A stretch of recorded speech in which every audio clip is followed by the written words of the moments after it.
Ganggang Wu. Wala namang pera sa Ganggang Wu. Wala namang pera ang Abyss Order.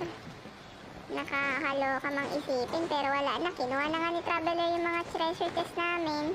Pinabayaan pa kami ni Abyss Princess ko, no? Wala na, finish na. Diba?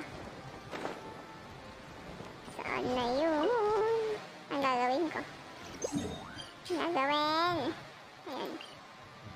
Natalo kayo sa Natlan War, diba? Oo, kaya nga ito, bumalik ako sa Inazuma, no? Diba, tambay ako ngayon dito. Dito lang kasi ako may residency. May ano ako dito, temporary residential, ay, diba? Ganun. Hindi, wala kasi kaming pera. Kasi nga, alam mo yung sa Natlan, di kami dapat matatalo dun eh. Kaso wala nang pondo.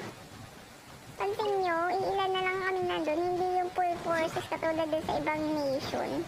Wala na eh, nakurakot yung pondo namin.